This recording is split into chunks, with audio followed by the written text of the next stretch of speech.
Jamais un président français n'a autant été humilié comme Emmanuel Macron. Emmanuel Macron, quand il est arrivé au Burkina Faso, vous vous rappelez de cette image où il s'est moqué de Roch Marc Kaboré, ancien président, ancien ministre des Affaires étrangères, sur le criminel Blaise Compaoré.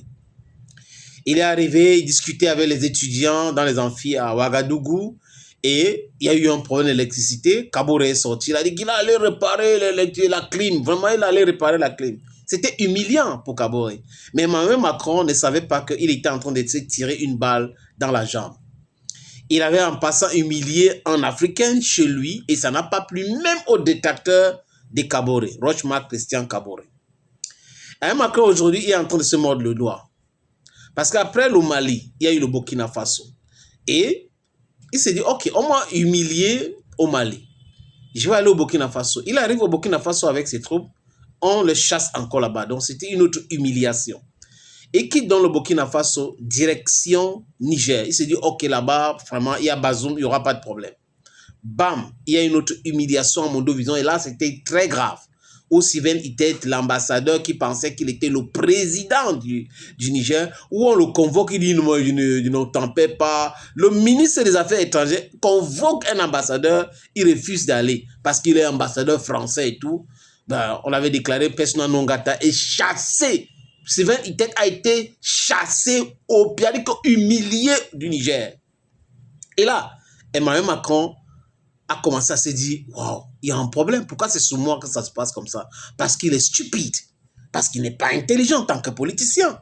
Tu peux avoir la mémoire du cheval, parce que tu as des diplômes de banquier et autres, mais gérer les gens, c'est autre chose. Regardez comment il gère la France, où il paye les élections, mais il maintient des gens qui n'ont pas gagné, il ne veut pas accepter, il utilise la Constitution, il est devenu un monarque. Voilà, c'est le problème des Français. Et j'espère humblement que M. Mélenchon va faire l'affaire, parce que pour moi, il semble être un des rares politiciens français lucides encore, qui parle de partenariat, qui parle de signer des accords, de respecter les peuples du monde entier, il parle des indépendances des Kanaks.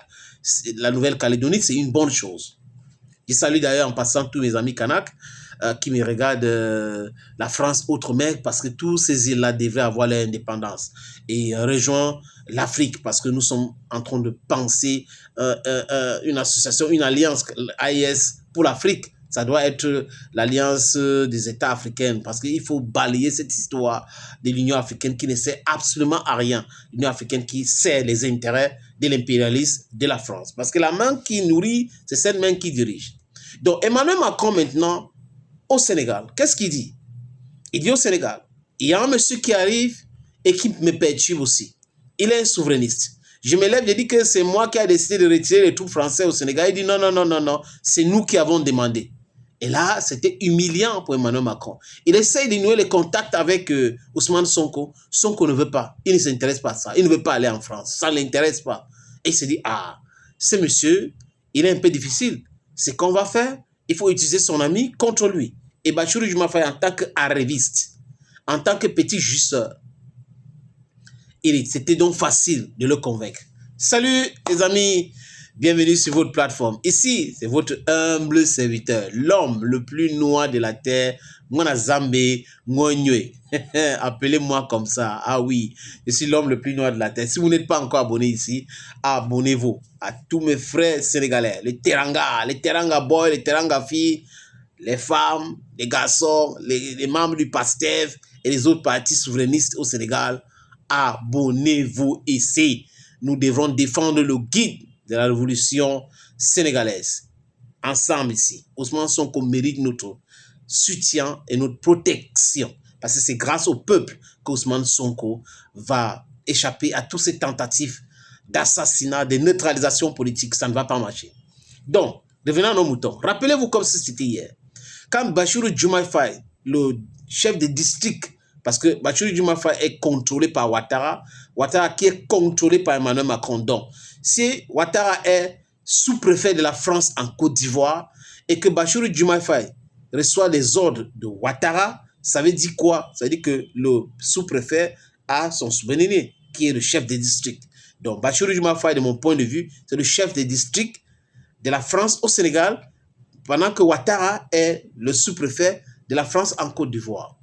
Et donc Emmanuel Macron lui a conseillé de travailler en étroite collaboration avec toutes les parties de l'opposition, parti de Wade, de Macky Sall. Donc, il faut travailler avec tous ces partis-là, le parti de l'ancien président Sédar Senghor, Abdou Diouf. Donc, il faut travailler avec tous ces partis pour créer une forte opposition contre Ousmane Sonko.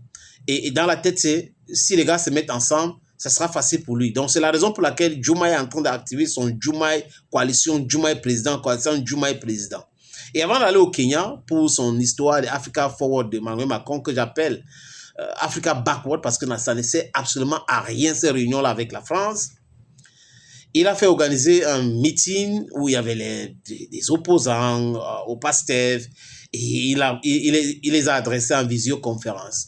Et ce qui est ressorti là, c'est quoi? C'est que Diomaye doit faire un second mandat parce qu'aucun président sénégalais, j'ai écouté le discours là, hein, aucun président sénégalais n'a fait un mandat. Pourquoi Diomaye doit faire un mandat? Il est jeune, il a 45 ans. Après tout cela, c'est le plan d'Emmanuel Macron pour écarter durablement Ousmane Sonko à la présidence.